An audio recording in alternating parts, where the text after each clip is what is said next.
Bonjour, je suis Guillaume, bienvenue sur ma chaîne La Chambre en or de Goupil pour une nouvelle vidéo. Alors, vidéo, on va parler de drama, de drama, de drama. Et c'est surtout pour vous dire, voilà, que... alors, il y aura plein de détails, j'ai un petit peu parlé de beaucoup de choses concernant la plupart des fabricants et qui vous feront beaucoup relativiser. C'est plus le truc de dire, si on veut sortir du drama, on pourra en sortir toute la journée. Et donc, là, c'est vraiment parler à la fois de l'open gate, des marques, pourquoi il ne faut pas juste dire ben, ma marque elle est mieux que la vôtre, puisque c'est stupide, et que c'est des entreprises technologiques japonaises pour ces hybrides, et donc il y a plus ou moins une communication entre elles qui se fait, mais bon voilà. Et donc du coup que c'est ridicule et aussi une pratique que je trouve un petit peu de plus en plus répandue sur YouTube et je trouve ça vachement dommage. Maintenant, avant les comment dire ça tech YouTubers, on va dire ça comme ça, qui faisaient des vidéos sur le matériel photo vidéo, avaient comment dire ça vraiment une légitimité technique, voilà. Et ils l'ont toujours. Sauf que de plus en plus, on voit les gens dire vraiment leur avis personnel. Alors quand c'est dit dans une vidéo, vraiment dédiée à ça, et tu dis c'est mon avis, donc au final c'est pas la vérité, c'est ce que je pense, et ben ça marche très très bien. Sauf que le drama pour moi de la 7.5, il vient aussi de ces influenceurs plus spécifiquement dédiés Sony, donc qui possèdent du matériel Sony, puisqu'il y en a qui testent toutes les marques, qui en disent du bien, qui vont parler de certaines choses, notamment ce scandale de l'Open Gate lancé un petit peu par Gerald London. Alors, je pense qu'il a voulu dire ça pour les utilisateurs Sony, pour les rassurer, mais c'est très maladroit. Et en plus, il refait des reels derrière, en mode, oui, bah voilà, tous les gens, c'est du drama, genre en mode, ah là là, ils peuvent pas supporter que on dise du mal de leur caméra. Sauf que lui, quand il parle des Sony, il fait un petit peu ce drama-là de dire non, mais il n'y a pas de problème, vous n'avez pas d'open gate, et c'est pas mal. Et du coup, c'est ça le problème, c'est qu'il va techniquement dire un truc qui est intéressant, à dire voilà, rassurez-vous, vous n'avez pas forcément besoin d'open gate, mais en le discréditant en même temps. Et c'est ça qui est extraordinaire. C'est pas une question de dire non, mais vous n'avez pas forcément besoin d'open gate, ne vous inquiétez pas. Vous pourrez quand même continuer à faire de la vidéo. Hein, si vous rentrez dans la vidéo, vous entendez juste ce terme, c'est pas vraiment obligatoire. Non, non, c'est juste dire bah, vous n'avez pas besoin d'open gate, on en a rien à faire. Et donc, je vais enlever ça. Et du coup, c'est un petit peu dommage parce que bah, ça ne donne pas déjà une bonne image des youtubeurs et ça entraîne des petites guéguerres de religion entre marques qui n'ont aucun sens et qui ne servent bah, du coup absolument à rien. Et je trouve ça personnellement très très dommageable parce que dans tous les cas, je pourrais vous dire tout et son contraire et ça marcherait quand même. Et c'est ça qui est dommage là-dedans parce que premièrement, oui, le Sony A7 V est un très bon appareil photo. Si vous êtes investi chez Sony, eh ben, je vous conseille d'y rester. Parce que lorsqu'on... Alors, c'est plus vraiment un truc d'aujourd'hui, mais lorsqu'on rentre dans le domaine de la vidéo ou de la photo, vous êtes au courant que ça coûte cher. Donc voilà. Donc on fait normalement des investissements rationnels. Mais aujourd'hui, avec la course à la technologie et la course à l'achat des nouvelles choses qui sortent et qui brillent, eh ben de plus en plus, on se retrouve dans des situations un petit peu étranges où je ne sais pas comment les gens font pour acheter tous les appareils parce que on perd forcément. Je l'ai fait moi-même et je le fais plus du tout parce que ça sert absolument à rien. Ça m'a pas vraiment rapporté grand-chose en termes de visionnage, hein, puisque c'était aussi pour tester de nouvelles choses. Et c'est parce que je suis curieux. Moi, j'adore comment dire ça, à expérimenter avec du matériel, quitte à ce que je sois déçu. Mais comme ça, je sais comment il marche et je peux un petit peu comparer et dire oui, bah, ça c'est intéressant, ça c'est machin. Mais voilà, du coup, lorsque tu investis là-dedans, bah, tu devrais plus te concentrer sur le fait de te dire je veux ça pour une raison particulière, on en reparlera à la fin, et après investir dans tes objectifs et rester chez le fabricant. Vraiment, si ça se passe mal, te dire ah voilà, il faudrait que je change. Mais si par exemple ça allait très très bien chez Sony jusque-là, t'as aucune raison de changer. C'est pas pour ça que ça rend l'Open Gate et l'euro quelque chose de comment problématique. Bah, justement, c'est ça le truc, c'est que c'est pas parce que vous n'avez pas une caractéristique dans vos appareils que c'est forcément le diable et que ça ne sert à rien. Voilà. parce que la 7.5 est très bon, il a une des meilleures dynamiques en photo qui existe en obturateur mécanique, d'ailleurs j'en reparlerai par rapport au Lumix S1.2, et c'est une perspective assez intéressante qu'il faudrait que les gens se mettent un petit peu dans la tête aussi. Et du coup, là on va un petit peu parler du drama de l'OpenGate, et pourquoi c'est n'importe quoi. On va en parler déjà techniquement, et après on reparlera d'une comparaison un petit peu plus générale entre les appareils photo pour dire que bah oui c'est intéressant l'OpenGate, c'est pas intéressant dans tous les appareils, pas l'avoir, ça peut être intéressant, mais la 7.5, il fait quand même un jeu assez bizarre, enfin, Sony, parce qu'ils ont des caméras très intéressantes, mais du coup, ça resegmente différemment on va voir ce que donnent les caméras cinéma par rapport à ces petits hybrides. Donc l'OpenGate, il y a plusieurs aspects très intéressants avec. C'est pas que pour faire du vertical, hein. Il y a plein de gens qui font ça, qui disent, voilà, c'est très intéressant pour faire des reels. Oui, mais si vous faites ça pour avoir un format horizontal et un format vertical, c'est une très mauvaise idée. Alors c'est une option maintenant chez Canon, mais lorsque vous réfléchissez votre plan, c'est, comment dire ça, il y en a forcément un qui sera pas bon, des deux, parce que tu peux pas réfléchir deux plans avec le même placement. C'est pas possible. Alors je sais que les formats verticaux, c'est juste là pour faire des trucs qui durent 3 secondes, donc au final, trouver une grammaire visuelle, c'est pas forcément le plus intéressant. Ça devrait, même si je pense que ce sera très compliqué, c'est pour ça que le vertical ne supplantera jamais l'horizontal, parce que nos yeux sont faits pour voir le plan. Voilà, parce que même si la Terre est ronde, on voit une ligne au loin et on voit tout en à peu près rectangulaire, même si c'est un petit peu faux. C'est beaucoup plus simple pour faire des plans, par exemple pour se concentrer sur un visage, d'avoir de la place sur les côtés, pour voir éventuellement les gens se déplacer, plutôt qu'en vertical, parce que, à part si c'était des oiseaux qui faisaient des films, on se déplace très rarement sur un plan vertical, donc ça fait beaucoup d'espace mort. Et donc ça fait souvent que eh ben, quand on filme, ce qui est un petit peu dommage, c'est qu'on a tendance à comment dire ça, faire un plan horizontal et dire bah, on prendra le vertical et c'est fini. Et donc c'est dans cette façon de voir les choses que par exemple Gerald London dit bah, si vous voulez faire des reels ou des verticaux, vous mettez plus loin. Alors certes ça marche, mais l'intérêt de l'OpenGate c'est pas ça. Enfin c'est pas que ça.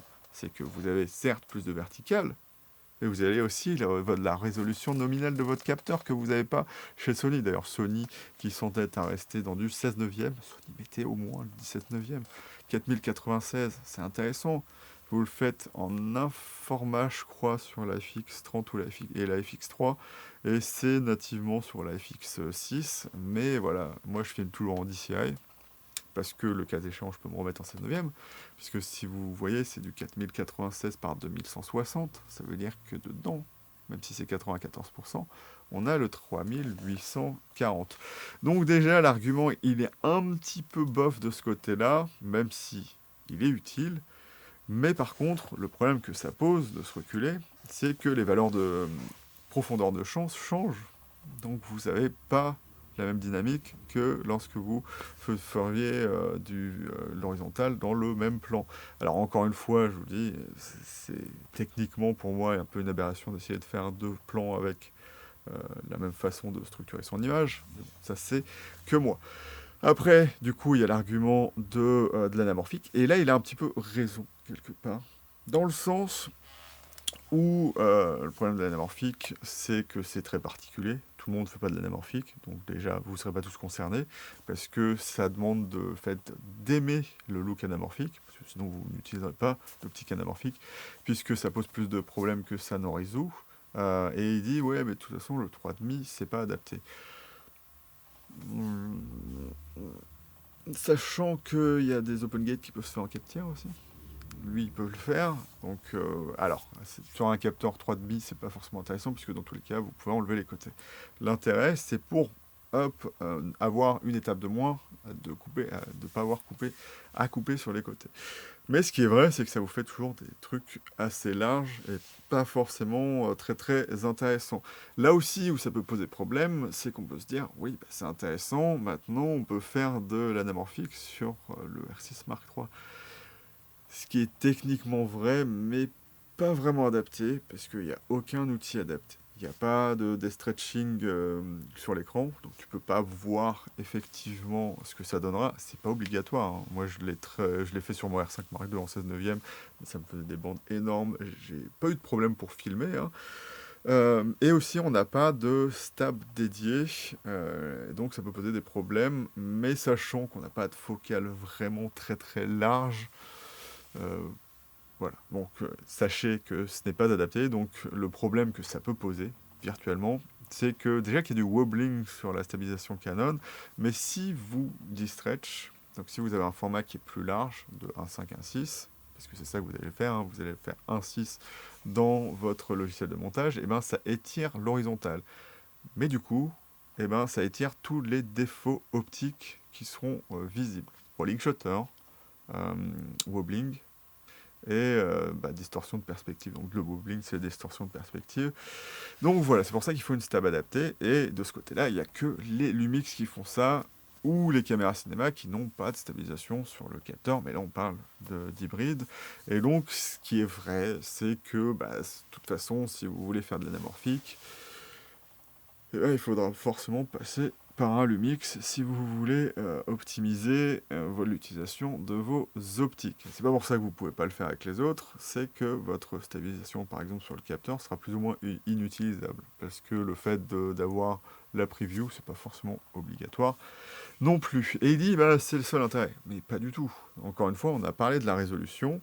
Donc, ce qui est intéressant, c'est que ça peut te permettre de faire une zone de réserve. Donc, si tu fais du 4K, eh ben, en fiction, et normalement ça devrait être le cas un petit peu partout, pour avoir de la marge, il faudrait toujours filmer dans un format supérieur. Donc, par exemple, le 6K du S1.2 est très très bien pour pouvoir faire de la fiction et d'avoir une zone de réserve. Savoir si tu prends ton son en externe, si la perche ou si des accessoires ou des choses qui ne sont pas intéressantes se retrouvent en bord de cadre, eh ben, tu peux facilement les éliminer via cette zone qui a été choisie. Donc ton cadrage, il est respecté, puisque tu as ta zone de réserve. Alors c'est pas un- une zone de cadrage, hein. C'est vraiment indiqué, d'ailleurs le Lumix peut le faire, une zone de réserve où ton cadrage reviendra dans, si tu l'affiches. Si tu affiches par exemple la 16/9, ça reviendra dans ta réserve. Et donc ça te permet à la fois d'évacuer ces choses, mais aussi si tu as besoin, et si tu sais que tu vas faire de la stab, par exemple c'est utile sur les caméras cinéma, et bien tu peux encore une fois, utiliser cette zone, donc plus ou moins grande, et c'est ça qui fait que ça va être intéressant. C'est pas que c'est impossible à faire dans du nominal 4K, c'est que là, ce sera beaucoup plus simple et tu ne perdras pas en résolution et tu auras plus de flexibilité. Et la dernière chose intéressante, c'est que justement, tu as le dessus et le dessous.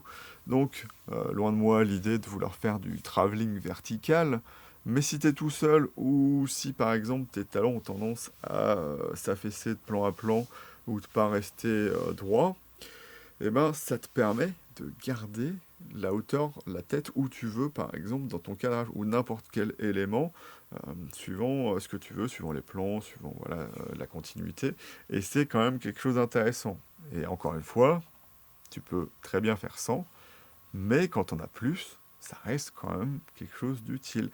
En plus de ça, il y a le RAW, donc je t'ai fait une vidéo, donc je te dirais d'aller voir un petit peu ça, mais tu as quand même cette option, comment dire ça, d'avoir moins de retouches sur ton signal, ou pas du tout de retouches sur ton signal, et d'avoir des options qui seront intéressantes, notamment de savoir à quel ISO tu étais quand tu filmes, enfin plein de choses dans le genre, et encore une fois, sur le A7V, ce qui pourrait être intéressant, c'est le Exocyan, qui permet d'avoir, comment dire ça, des capacités d'exposition que n'ont pas les Sony de base lorsqu'ils sont en format compressé. Donc ça reste quand même quelque chose de très intéressant. Et le fait que de plus en plus d'appareils l'aient, savoir tous sauf Sony, c'est quelque chose qu'on peut reprocher à Sony, même si la plupart d'entre nous, c'est vrai, n'en ont pas besoin. Donc voilà, je vais pas dire que Sony, c'est nul forcément, c'est juste dommage, parce qu'il y a d'autres Sony qui le font très très bien. Moi, c'est plus dans leur caméra cinéma où je trouve ça vraiment dommage que sur une prochaine FX, il n'y ait pas de RAW, mais bon. Et du coup, voilà, tout est un petit peu ridicule, parce que là, on va rentrer dans l'aspect un petit peu controverse de cette chose. voilà, tout le monde va insister en piquant sur les défauts de chaque fabricant. Lumix avec un mauvais autofocus. D'ailleurs, maintenant, l'autofocus est bien meilleur. Même des peer reviews en parlent. Genre, c'est bien mieux qu'avant. Genre, c'est pas aussi bon que ce que fait Nikon, Sony et Canon. Mais on s'en rapproche beaucoup. Donc, je vais pas dire que c'est parfait. Parce que moi, c'est juste que en autofocus discriminant, ça marche. Si vous prenez un oiseau sur une branche, ça détecte bien. Il y a bien la détection des oiseaux. Par contre, en photo, lorsque tu veux pas de détection, c'est pas forcément le meilleur appareil photo qui existe. Voilà. Mais suivant ce que je lui ai demandé, et c'est ça en fait hein, le truc qui sera intéressant, c'est que quand vous prenez un appareil, voilà, moi pendant un moment j'ai vraiment été, vraiment il faut que l'appareil soit excellent en autofocus, c'est pour ça que j'adore Sony de ce côté-là, que j'adorais Sony, enfin que j'utilisais Sony, mais au bout d'un moment je me suis aperçu que sur mes Canon, que j'ai pas trop en autofocus, il y a quand même encore des défauts aujourd'hui, et ben, à force d'utiliser des optiques manuelles et de savoir que lorsque l'autofocus ne marche pas correctement, je peux quand même gérer moi-même, et ben, je me suis mis à plus m'amuser avec mes appareils photo et mes caméras plutôt que de m'énerver dessus, parce que c'est ça souvent le truc de vouloir les meilleures capacités, c'est de vraiment les tester et de vraiment les voir faillir en fait, et faisant une grosse frustration et donnant des trucs assez dommages. Et donc moi, que ce soit avec le S1 II, ma C80 ou mon R5 II,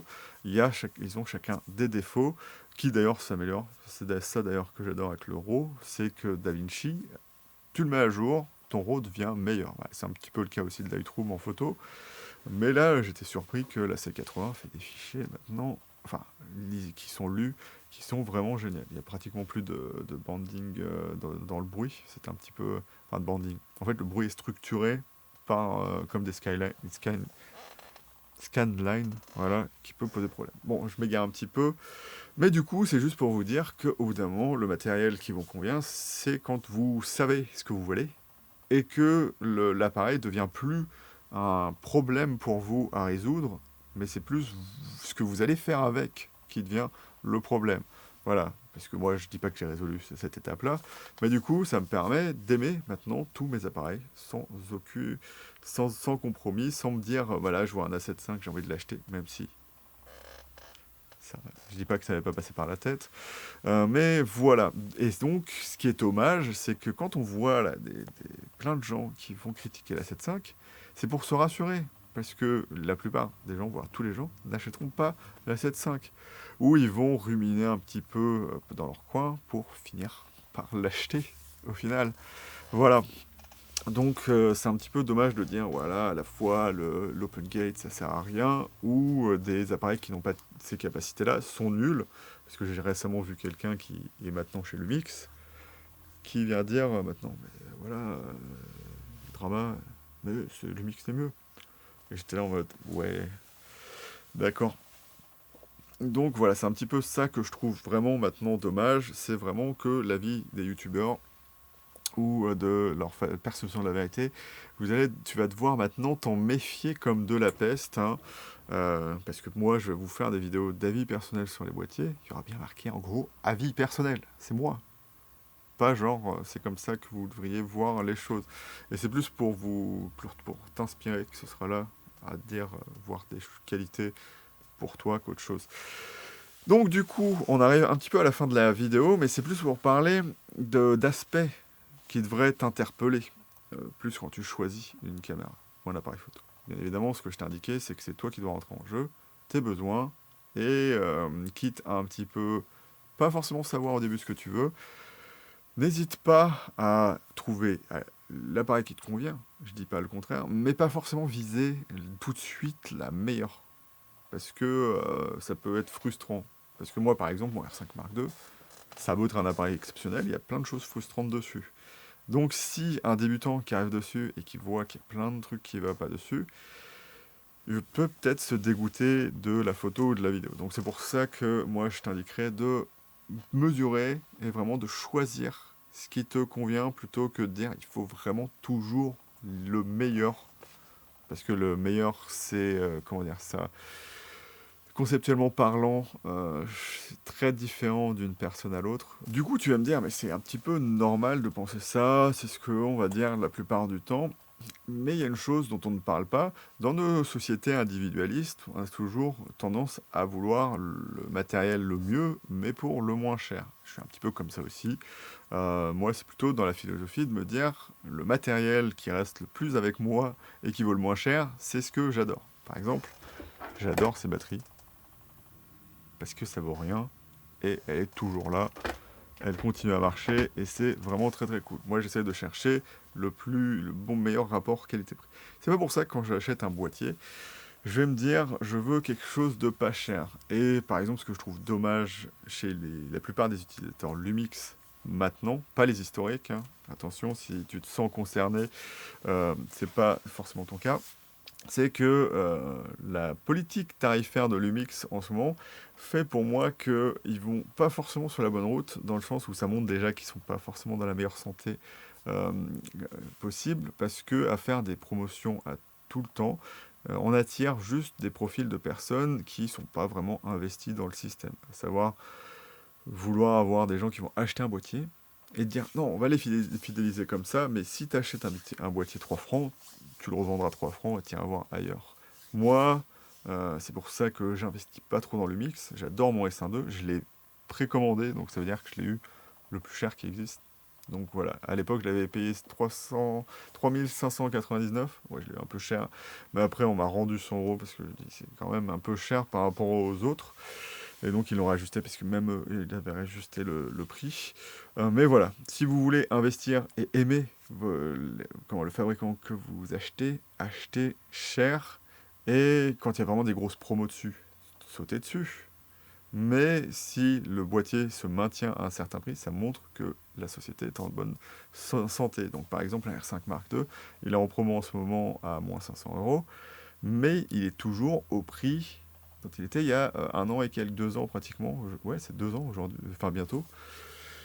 Ça fait 2 ans, oui, effectivement, depuis août, me semble-t-il. Et donc, bah, l'appareil, il se maintient à un prix très très bon, ce qui montre que Canon est en bonne santé. Et ce qui montre que si tu investis chez Canon, eh ben, dans 3 ans, dans le futur, eh ben, tu es sûr que eh ben, tu auras encore des appareils Canon et que tu auras encore un service qui est génial. Alors, Canon, en France, c'est le meilleur service qui existe, mais Lumix, je sais pas. Donc, c'est plus un exemple pour te dire, quand tu investis dans un truc, tu peux te dire, mais oui, mais un A7 V, c'est moins bien que les autres. Oui, mais par exemple, c'est quoi l'intérêt d'un A7 V? Alors, en termes de SAV, c'est pas le mieux. Alors, c'est pas le pire non plus, mais c'est pas le mieux. C'est plutôt la société qui est chargée de s'en servir. Je sais pas si c'est la même qu'avant, mais c'est un petit peu compliqué. Mais c'est surtout que si tu veux faire de la vidéo et te payer, eh ben, c'est encore aujourd'hui, eh ben, ça supplante tout. Enfin, tout le monde est équipé en Sony, tout le monde veut du Sony. Bon, quand ils veulent pas de l'Alexa, mais là, c'est vraiment des trucs assez particuliers. Et donc, Sony, ils sont vraiment implantés dans la vidéo en général, même aussi dans le cinéma. Et donc, si tu as du matériel Sony, ce sera plus facile pour toi de te vendre dans des prods que pour d'autres personnes qui utilisent notamment du Canon comme moi.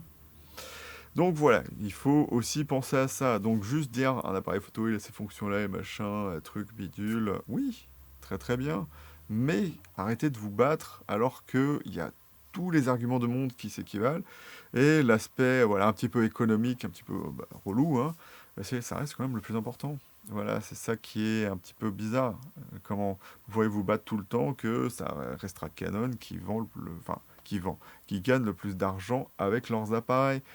Et vous pouvez vous dire, oui, mais Canon et leur stratégie de pas ouvrir l'aventure. Oui, mais du coup, ils gagnent plus d'argent. Sony a des problèmes avec ça. Vous croyez pourquoi ils vont vous mettre des trucs qui sont limités à 15 images par seconde? Parce qu'ils veulent vous obliger à utiliser des optiques Sony. Voilà. Et donc, ils voient Canon, qui, malgré le fait qu'ils soient pas forcément implantés aussi bien que Sony, notamment dans la vidéo, et ben, ils font toujours plus de parts de marché que Sony. Ils gagnent plus. Voilà. Alors que ils sont bien développés, hein, Sony, au final. Alors, pas, ils sont en très bonne santé, hein, il n'y a pas de problème là-dessus.